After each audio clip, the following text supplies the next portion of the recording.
Hi, fourth graders. Miss Simfer here. I am going to review Chapter 6 of Tales of a Fourth Grade Nothing. Chapter 6 is Fang Hits Town. Remember, Fang is the nickname that Peter gave his brother Fudge because he fell when he was trying to fly and his two front teeth came out. So just a little background knowledge of that before I begin. Fudge liked his new bed a lot. There was just one problem. He fell out of it every night. By the fourth night, my mother and father got smart. They pushed the bed against the wall and surrounded the other side with chairs. Now there was no place for Fudge to fall. But every morning, my mother found him curled up in one of the chairs. My father said they could have saved their money since Fudge was so happy sleeping in an old chair. On Saturday, we had to go to the dentist. He wanted to check Fudge's mouth again to make sure everything healed all right since his flying experience. Dr. Brown is an old friend of my father's. They went to school together. He's always saying he takes good special care of me and Fudge because we're chips off the old block being my father. His office is on the other side of the park. It's near Madison Avenue. My mother said we'd make a day of it, and wouldn't that be fun? I'd rather go to the movies with Jimmy Fargo, I told her. But we'll have such a good time, my mother said. The three of us will go out for lunch, and then we'll get new shoes for you and Fudge. I've been out to lunch with Fudge, I reminded her. He's growing up, Peter. He knows how to behave now. I'd still rather go to the movies with Jimmy. Well, you're coming with me, and that's that.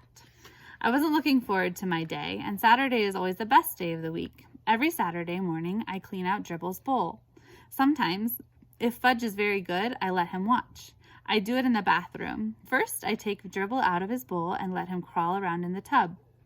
I'm afraid to put him down on the floor. Somebody might step on him, but in the tub, I know he's safe. Next, I take the rocks out of his bowl and wash them. The last thing I do is wash the bowl itself. I really scrub it. I even rinse it 2 or 3 times to make sure all the soap is out. When I'm done with that, I put the rocks back in and fill it with just the right amount of water. After, I put Dribble back in his bowl. I feed him. Usually he goes right to sleep on his favorite rock. I guess running around in the bathtub really makes turtles tired. Today, I finished with Dribble just in time. My mother was rushing, mumbling about getting us to Dr. Brown's office in time for our appointment. When we were outside, we took the crosstown bus. Then we walked a few blocks to his office. As soon as the nurse saw Fudge, she said, "How's my favorite patient?" She gave him a hug and a little book to read. To me, she said, "Good morning, Peter." It burns me up the way people treat Fudge. He's just not so special. He's just little, that's all.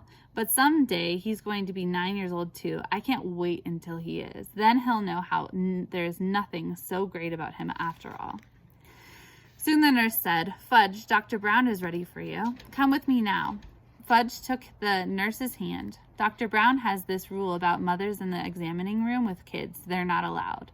Mothers are a big problem, Dr. Brown told me once. I agreed.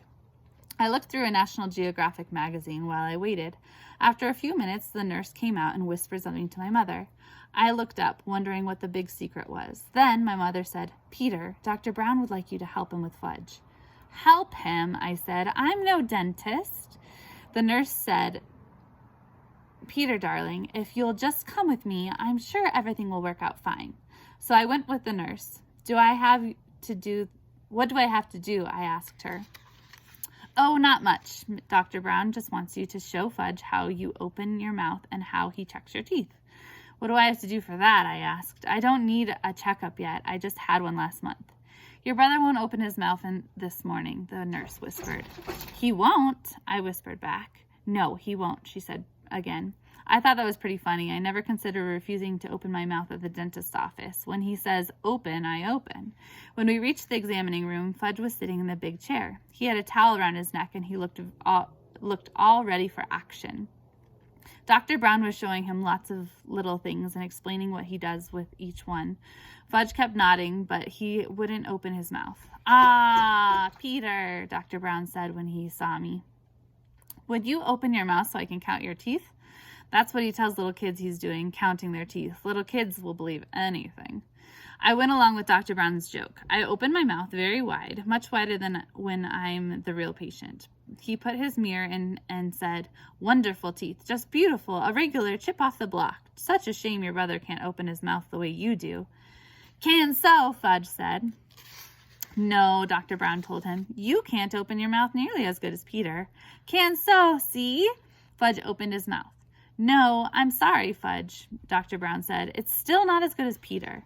So Fudge opened his mouth really wide. Count's teeth, he said. Count Fudgy's teeth. Well, Dr. Brown pretended to think about it. Count, Fudge shouted. Well, Dr. Brown said again, scratching his head. I guess as long as you're here, I might as well count your teeth. So he checked Fudge's mouth. When he was through, Fudge said, See, just like Peter. Yes, Dr. Brown said, smiling. I can see that. You're just like Peter. He gave me a wink. I liked the way Dr. Brown tricked Fudge into opening his mouth. So when he was through examining him, I whispered, couldn't you make Fudge some false teeth until his grown-up ones come in? No, he'll just have to wait, Dr. Brown said.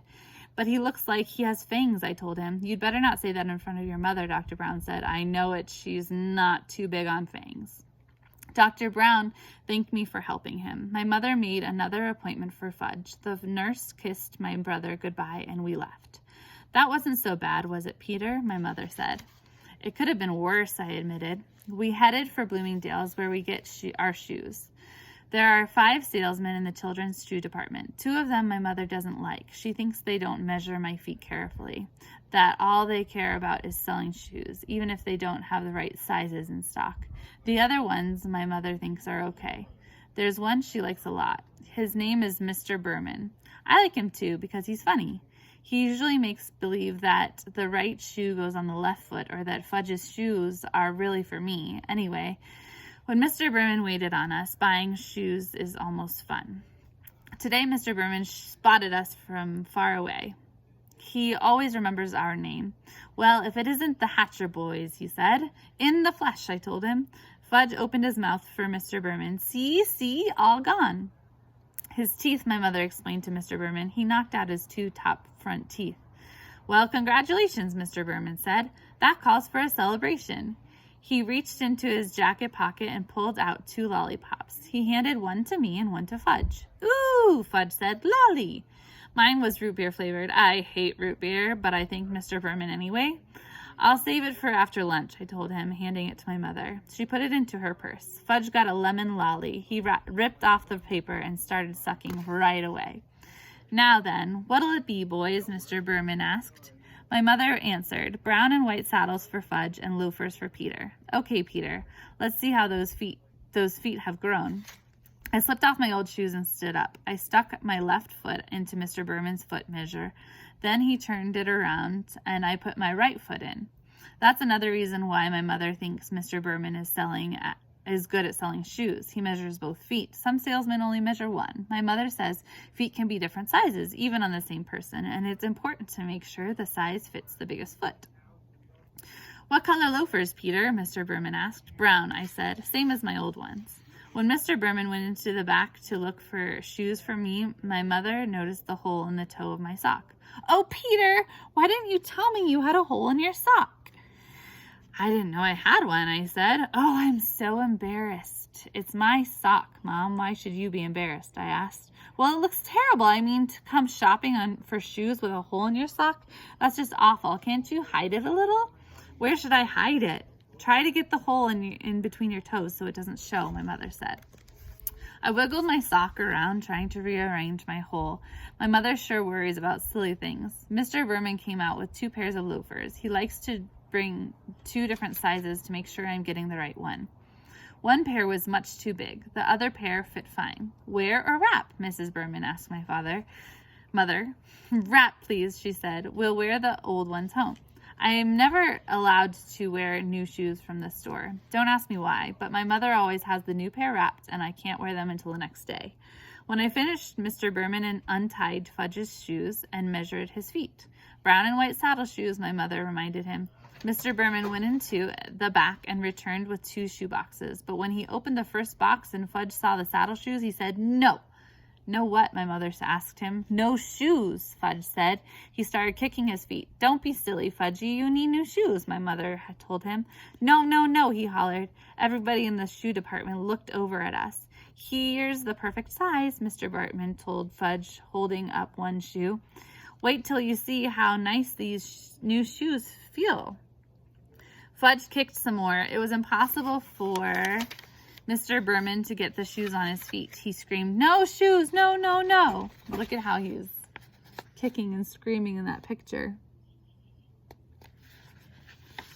My mother grabbed hold of him, but he was wiggling all around. He managed to give Mr. Berman a kick in the face. Lucky for him, Fudge only had on socks. "Now look, Fudge," my mother said. "You must get new shoes. Your old ones are too small. So what kind do you want?" I don't know why my mother bothered to talk to him like a regular person, because when Fudge gets himself into a temper tantrum, he doesn't listen to anyone.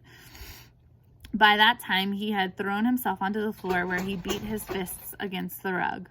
"What kind do you want, Fudge? Because we're not leaving here until you have new shoes," my mother said, like she meant it. I figured we'd be there for the rest of the day or maybe the week. How could my mother have been embarrassed over a little hole in my sock and then act like nothing was happening when her other son was on the floor yelling, screaming, and carrying on? "I'm going to count to 3, my mother told Fudge, "and then I want you to tell me which shoes you want. Ready? 1, 2, 3. Fudge sat up. "Like Pita's," he said. I smiled. I guess the kid really looks up to me. He even wants to wear the same kind of shoes. But everybody knows you can't buy loafers for such a little guy. "They don't come in your size," Mr. Berman told Fudge. Yes, yes, yes, like Pita's," Fudge hollered. Mr. Berman held his hands up and looked at my mother as if to say, "I give up." But my mother said, "I have an idea." She motioned for me and Mr. Berman to come closer. I had the feeling I was going to like her idea, but I listened anyway. "I think we'll have to play a little joke on Fudge," she said. "What do you mean?" I asked. "Well, suppose Mr. Berman brings out a pair of saddle shoes in your size, and..." "Oh no," I said. "You're not going to get me into wear saddle shoes. Never." "Let me finish," my mother said. "Mr. Berman can bring them out, and you can try them on, and then Fudge will think that's what you're getting, but when we leave, we'll take the loafers." "That's mean," I said. "You're taking advantage of him." "Since when do you worry about that?" my mother asked. "Since now," I told her. "Look, Peter," my mother said, checking her watch. "It's 12 o'clock. I'm starved." "Me too," I said. "Well then, if you ever want to get some lunch, let's try my idea." Okay, I said. I sat back in my chair while Mr. Berman hurried to the stockroom again. Fudge looked up at me from his position on the floor. "Like Pita's," he said. "Yeah, sure, Fudge," I told him. Mr. Berman came back with a pair of brown and white saddle shoes in my size. I tried them on. Did they look ugly? "See Peter's nice saddle shoes?" my mother said. Now Fudgy tries on his nice new saddle shoes. Fudge let Mr. Berman get him into his new pair of shoes. "See," he said. "Let's see, like Pita's." He held up a foot. "That's right, Fudge," I said. "Just like mine. You sure can fool little kids easy." "Wear a wrap," Mr. Berman asked my mother, while Fudge walked around in his new shoes. "Wrap, of course," she said. I wondered what my mother would tell Fudge tomorrow when I wore my new loafers. Oh well, that wasn't my worry. It was her idea. When Fudge was back in his old shoes and our package was ready, Mr. Berman gave my brother a striped balloon. He offered one to me too. I refused. How could he think a person in 4th grade might want a shoe store balloon? "That wasn't so terrible, was it, Peter?" my mother asked as we left the store. "It wasn't," I said. "Well, it could have been worse," my mother said. I suppose," I answered. We went to Hamburger Heaven for lunch. We sat in a booth. Fudge tossed his balloon around while my mother ordered for him, and then for myself. I ordered my own lunch, a hamburger, with everything on it, and a chocolate milkshake. Fudge was getting a kiddie special, meaning a hamburger without the roll, some mashed potatoes, and a side of green peas. When our lunch was served, my mother cut Fudgy's hamburger into tiny pieces, which he shoved into his mouth with his fingers. Then she handed him a spoon and told him to eat his mashed potatoes, but instead of eating them, he smeared them on the wall. "See," he said. "I thought you told me he wouldn't behave like that anymore," I said to Mother. "Fudgy, that's naughty. You stop it right now," my mother said. But Fudge sang, "Eat it or wear it," and he dumped the whole dish of peas over his head. I laughed. I couldn't help it. He looked so silly with the peas falling from his hair. And when I eat and laugh at the same time, I choke. So I choked on my pickle, and my mother had to whack me on the back, which gave Fudge another chance to spread mashed potatoes all over the wall. That's when the waitress asked my mother, did we want anything else? "No, thank you," my mother said. "We have more than enough now." She wiped off the wall with her napkin and told Fudge he was very, very naughty. Not me, Fudge said. Not me. Yes, you, my mother told him. Why can't you eat like Peter? See how nice Peter eats. Fudge didn't say anything. He just stuck his fork into his balloon. It popped and he screamed, all gone. Want more balloon? More. Shush, I told him. Can't you ever act human? That's enough, Peter, my mother said. She should have slugged him. That would teach my brother how to behave in hamburger heaven. We took a cab home. Fudge fell asleep on the way. He had his fingers in his mouth and made his slurping noise. My mother whispered to me, our day wasn't that bad, was it, Peter? I didn't answer. I just looked out the taxi window and decided that I would never spend a day with Farley Drexel Hatcher again. So that's the end of chapter 6. I've got a couple questions for you that you can answer with your family. What got Fudge to open his mouth at the dentist's office? How did they get Fudge to try on saddle shoes? And how would you describe how Fudge was behaving in the shoe store and in the restaurant? I hope you guys are all well. I'll see you again next time.